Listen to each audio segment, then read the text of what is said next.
ಸವದತ್ತಿಯಲ್ಲಿ ಬೆಳ್ಳಂಬೆಳಗ್ಗೆ JCB ಗರ್ಜನೆ, ಕಂಗಾಲಾದ ವ್ಯಾಪಾರಸ್ಥರು.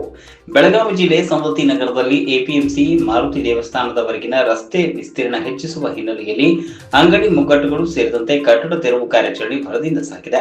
ಗುರುವಾರ ನಗರದಲ್ಲಿ ಜೆಸಿಬಿ ಸದ್ದು ಮಾಡಿತು. ರಸ್ತೆ ವಿಸ್ತರಣೆಗೆ ಅಕ್ಕಪಕ್ಕ ಇರುವ ಬಹುತೇಕ ಕಟ್ಟಡಗಳು, ಮಳಿಗೆಗಳು, ಗೂಡಂಗಡಿಗಳು ಜೆಸಿಬಿ ಮೂಲಕ ಕಾರ್ಯಾಚರಣೆ ನಡೆಸಿ ತೆರವುಗೊಳಿಸುವ ಕೆಲಸವನ್ನ ಮಾಡಲಾಯಿತು.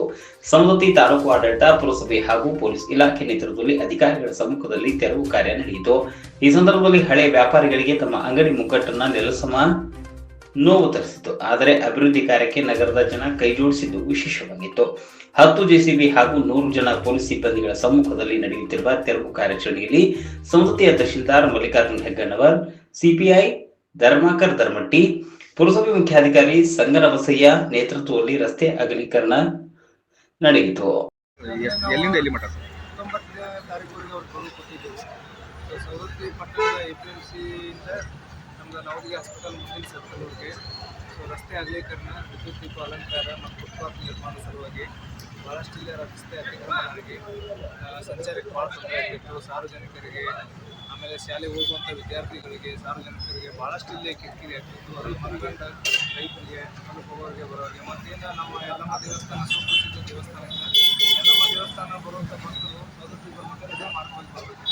ಭಾಳಷ್ಟು ಕಿರಿಕಿರಿ ತೊಂದರೆ ಆಗ್ತಿತ್ತು. ತಾವು ಸಹಿತ ಮಾಧ್ಯಮಗಳಲ್ಲಿ ಸುಮಾರು ಸಲ ತಾವು ಸಹಿತ ಅದ್ರ ಬಗ್ಗೆ ವರದಿ ಮಾಡಿದ್ವಿ. ಸೊ ಆ ಹಿನ್ನೆಲೆಯಲ್ಲಿ ನಮ್ಮ ಮುನ್ಸಿಪಾಲಿಟಿ ಅಧ್ಯಕ್ಷರ ನೇತೃತ್ವದಲ್ಲಿ ಮುಖ್ಯಾಧಿಕಾರಿಗಳು, ಪುರಸಭೆ ಎಲ್ಲರೂ ಕೂಡ ಒಂದು ಮೀಟಿಂಗ್ ಮಾಡಿಕೊಂಡು ಎಲ್ಲ ಅಂಗಡಿಕಾರರಿಗೆ ತಿಳುವಳಿಕೆ ನೀಡಿ ಅವ್ರನ್ನ 19ನೇ ತಾರೀಕುವರೆಗೆ 19ನೇ ತಾರೀಕುವರೆಗೆ ಬರೋದು. ಸುಮಾರು ಜನ ಒಂದು 50% ಜನ ನಿನ್ನೆವರೆಗೆ ತೆಗೆದುಕೊಂಡಿದ್ರು. ಬೆಳಗಿನೂ ಸ್ವಲ್ಪ ಜನ ತೆಗೆದ್ರು.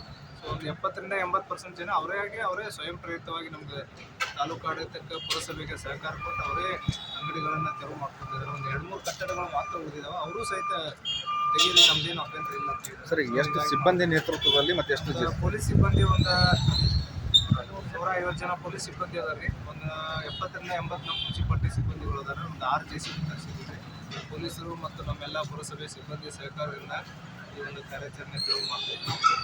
ಸರ್, ಈಗ ರಸ್ತೆ ಅಕ್ಕಪಕ್ಕದಲ್ಲಿ ಗಿಡಗಳು ಇದಾವೆ ಸರ್, ಅವನ್ನ ತೆರುವಂಥ ಕೆಲಸ ಇನ್ನು ನಮ್ಮ ಫಾರೆಸ್ಟ್ ಅವರು ಎಸ್ಟಿಮೇಟ್ ಮಾಡ್ತಾರೆ. ಆ್ಯಸ್ ಪರ್ ಫಾರೆಸ್ಟ್ ನಮ್ಮ ಪರ್ಮಿಷನ್ ತೊಗೊಂಡು ಅವನು ಕಟ್ ಮಾಡಿ ಅವರು ರಿಮೂವ್ ಮಾಡ್ತಾರೆ. ಈಗ ಹಳೆ ವಿದ್ಯುತ್ ಕಂಬಗಳು ಇದಾವೆ ಸರ್, ಅವನ್ನ ತೆಗೆದು ಎಸ್ಕಾಮ್ದವ್ರಿಗೆ ಹೇಳಿದ್ದೀವಿ, ಬಂದಿದ್ದಾರೆ, ಅವರು ಬಂದಿದ್ದಾರೆ. ಸೊ ಅವನು ಸಹಿತ ಎಸ್ಟಿಮೇಟ್ ಮಾಡಿಕೊಂಡು ಅವನು ನಾವು ರೀಲೊಕೇಟ್ ಮಾಡುವಂಥ ಮಾಡಿಕೊಂಡು ರಸ್ತೆಗೆ ಸಂಚಾರಕ್ಕೆ ಯಾವುದೂ ತೊಂದರೆ ಇರೋದಂಗೆ.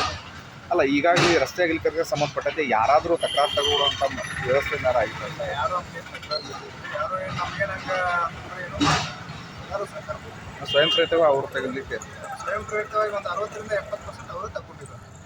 ಸ್ವಯಂ ಪ್ರೇರಿತವಾಗಿ ತಗೊಂಡಿದ್ದಾರೆ. ಕೆಲವೊಂದಿಷ್ಟು ಉಳಿದಿದ್ದು ಅಷ್ಟೇ ಸಾಮಾನ್ಯ ಎಲ್ಲ ತೆಗೆದಿದ್ದಾರೆ ಅವರು. ಬಟ್ ಅವ್ರಿಗೆ ಕಟ್ಟಡಕ್ಕೆ ಕೆಡವಕ್ಕೆ ಅವ್ರಿಗೆ ಅವಕಾಶ ಇದ್ದಿದ್ರೆ ನೀವೇ ನಿಮ್ಮ ಜೆಸಿಬಿಯಿಂದ ಮಾಡಿ ನಾವೆಲ್ಲ ಸಾಮಾನು ತಗೊಂಡಿವಿ, ನಮ್ಮ ಸಹಕಾರ ಇದ್ದಂತ ಎಲ್ಲರೂ ಒಪ್ಪಿದ್ದಾರೆ. ಮತ್ತು ಮಾಧ್ಯಮದವರು ಈ ಒಂದು ನಮಗೆ ಕಾರ್ಯಕ್ರಮದ ಭಾಳ ಸಹಕಾರ ಕೊಡ್ರಿ. ಮೊನ್ನೆ ನಾವು ಸರ್ವೆ ಮಾಡೋದ್ರಾಗಿರ್ಬೋದು, ಇದನ್ನು ಜಾಗೃತಿ ಮೂಡಿಸುವಲ್ಲಿ ಇರ್ಬೋದು, ಅವ್ರಿಗೆ ಪ್ರಚಾರ ಮಾಡೋದಿರ್ಬೋದು, ಆಮೇಲೆ ಎಲ್ಲ ಸಾರ್ವಜನಿಕರಿಗೆ ಮತ್ತು ಎಲ್ಲರಿಗೂ ಇದ್ರ ಬಗ್ಗೆ ಮಾಹಿತಿ ಕೊಡೋದಿರ್ಬೋದು, ಮಾಧ್ಯಮದವರು ಭಾಳ ಸಹಕಾರ ಕೊಟ್ಟರು. ತಮಗೂ ಸಹಿತ ಧನ್ಯವಾದ.